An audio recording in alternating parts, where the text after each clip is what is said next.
Salut à toi, jolie âme qui a cliqué sur cette vidéo. J'espère que tu vas bien, que cette vidéo te trouve en bonne santé et que tu te sens prête ou prêt pour un moment de reconnexion avec toi-même. Alors ma gorge est un peu nouée. Je vais essayer de parler quand même. Mais c'était un moment très émotionnel pour moi en méditation ce soir, comme c'est souvent le cas en ce moment, mais aujourd'hui particulièrement. J'avais très mal au cœur pour vous partager un peu plus sur ça, sans entrer dans les détails non plus, mais parce que je sens que nos histoires se reflètent beaucoup à toutes et tous. On est tous humains, on a tous une histoire, on a tous des blessures. Et souvent on les cache, ou on fait comme si c'était pas important alors que ça nous affecte au quotidien. Et j'ai l'impression que parfois se les raconter, se les dire, être vulnérable, finalement c'est une bonne solution pour se sentir moins seul et pour se donner du courage. Dire tout simplement, toi tu vis ça, bah écoute, moi j'ai vécu ça, je m'en suis sortie comme ça, tu peux y arriver, tu n'es pas seul. Je trouve ça vraiment très joli, même si c'est vraiment pas facile, parce que c'est déjà pas facile de se livrer aux autres et en même temps admettre des choses de soi à soi-même. C'est peut-être encore plus difficile. On n'a tellement pas l'habitude de le faire et puis on nous a pas appris non plus à le faire. Prenez quelques instants, revenez à l'intérieur de vous, je fais pareil. Ce que je voulais vous partager aujourd'hui, c'était que j'ai vécu une blessure de trahison. Donc j'ai dû faire un gros deuil. Ma vie a beaucoup changé du jour au lendemain. Et ça a été un choc émotionnel très très très fort pour moi.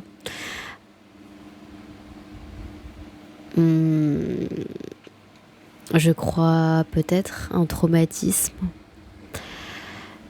Si bien que pendant des semaines, voire des mois, je me rends compte que mon système nerveux a été totalement dérégulé. Et j'en ai eu mal au ventre pendant un certain temps. Et puis là, comme vous pouvez le constater, je continue de pleurer énormément. Ça va faire plus de 3 mois. Et je pleure tous les soirs. Mais comme si mon cœur se déchirait. Et ça fait quelque chose vraiment au corps. Enfin, c'est... Je revis dans ma tête tout ce que j'ai vécu avec comme des lunettes nouvelles. Donc ça fait que je ne sais pas ce qui était vrai, ce qui était faux, comment j'étais moi aussi. Je me suis oubliée à ce point. J'ai fait taire mon intuition à ce point. Et j'ai l'impression que qu'on soit un homme ou une femme, la blessure de trahison, elle fait très très mal. Mais quand on est une femme, c'est vraiment... Je sais pas comment dire, comme si la sécurité qu'on recherche tant, et que moi je recherchais tant,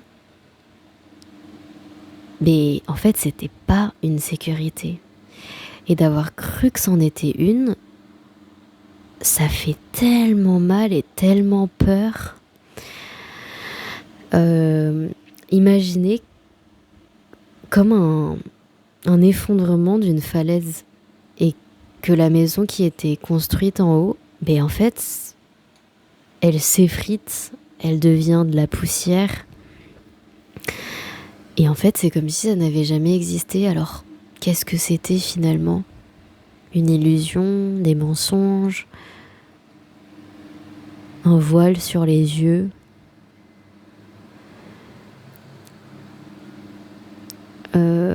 Ouais, un monde qui s'écroule. Quelque chose qui me bouleverse depuis tout mon être. Et ça a fait qu'en fait, je me suis souvenue aussi de la blessure de trahison qu'a vécue ma maman dans des circonstances différentes. C'est toujours des scénarios différents avec des personnes différentes. Mais on est toujours sur Terre pour apprendre des leçons, pour vivre des leçons karmiques qui nous permettent de nous aligner plus. Et puis s'aligner, ça passe par des morts. C'est des morts et des résurrections continuellement. On se réinvente, on voit la vie autrement, on comprend autrement. C'est comme des couches de nous qui s'en vont. Ça fait tellement mal. C'est comme si on nous arrachait des bouts de peau, voire la peau tout entière pour que quelque chose d'autre renaisse. Et ça m'a emmenée vers la blessure de trahison qu'a vécue ma grand-mère aussi, en tant que femme, par l'homme. Et puis moi, j'ai pu remonter jusqu'à la maman de ma grand-mère parce que on a toujours gardé les histoires familiales. Et mon arrière-grand-mère a vécu également, mais une énorme trahison en tant que femme. Mais c'était waouh. Donc quelque part, c'est comme des choses qu'on porte en nous, dans notre ADN, dans nos cellules. Et je sais que ce deuil que je suis en train de faire, cette transformation de mon âme, de mon corps, de mon être que je suis en train de vivre, je suis aussi en train de purger cette blessure de trahison par l'homme de toutes les femmes de ma lignée. C'est quelque chose de très fort.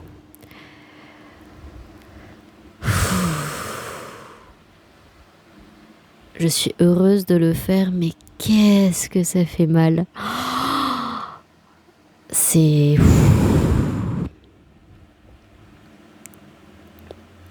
Je ne sais pas si vous avez vécu ça dans votre vie. Que vous soyez une femme ou un homme, les hommes c'est encore autre chose. Je m'y connais moins parce que je suis une femme. Mais je sais, de loin, que c'est très dur aussi pour vous. Parce que la société qu'on a construite, vous pouvez pas non plus être heureux dedans. Parce que quand une société est faite de contrôle et de déconnexion de soi, ça ne peut jamais fonctionner bien très longtemps.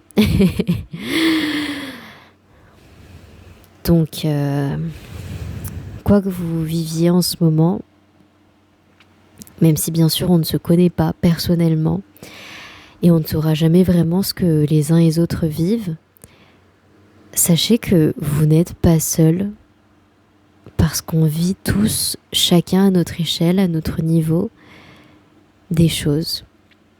Et que se laisser traverser par les émotions, c'est la première étape, c'est peut-être la plus importante.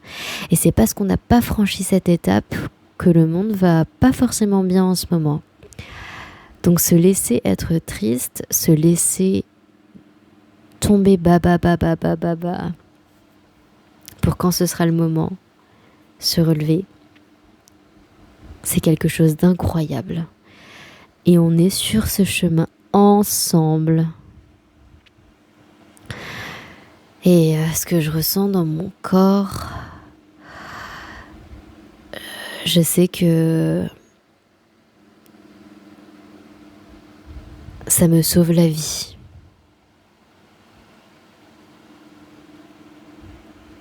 Pendant toute une partie de ma vie, j'ai fait l'inverse de me laisser ressentir, de me laisser pleurer. Et j'ai frôlé la mort. Encore une fois, j'en parlerai au fur et à mesure des vidéos quand ça viendra. Je sens que je vais me dévoiler de plus en plus parce que vous avez besoin d'entendre ces messages dans ce que vous traversez aussi. Et garder tout pour soi, fermer les portes, les volets, ça n'a pas fonctionné. On ne veut plus de ça. Aujourd'hui, on apprend à ouvrir les portes. Et on a tellement peur, on attend souvent d'être parfait. Je sais pas ce qu'on attend, mais je vous propose qu'on ouvre la porte telle qu'on est. Aujourd'hui, au moment où vous écoutez ces mots, au moment où le destin vous a amené vers cette vidéo, moment de gratitude, comme la gratitude que j'éprouve en ce moment en enregistrant ces mots, malgré une grande lourdeur dans mon cœur. Je respire. Je vous invite à faire de même.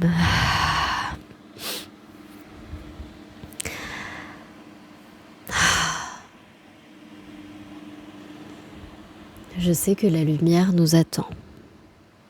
Mais pour moi, dans ma vie, c'est une période d'ombre que je dois traverser. Et ça fait peur, et ça fait mal. J'ai très peu de force.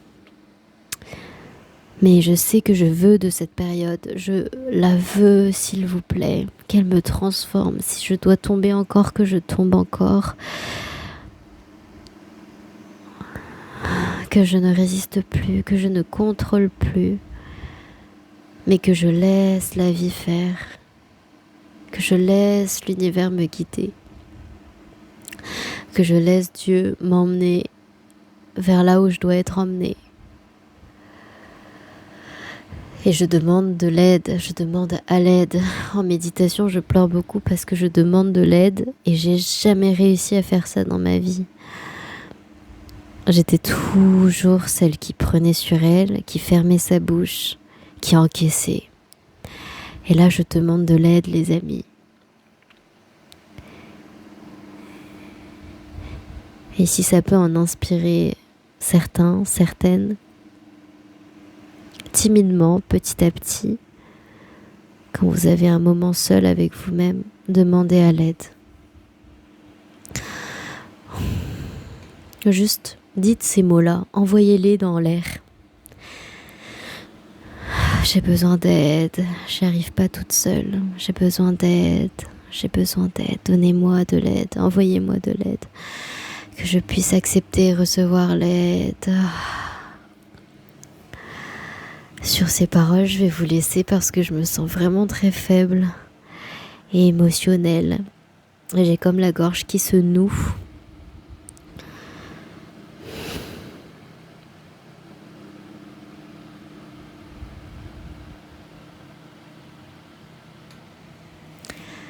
Je vous remercie d'avoir été là, d'avoir entendu mes mots.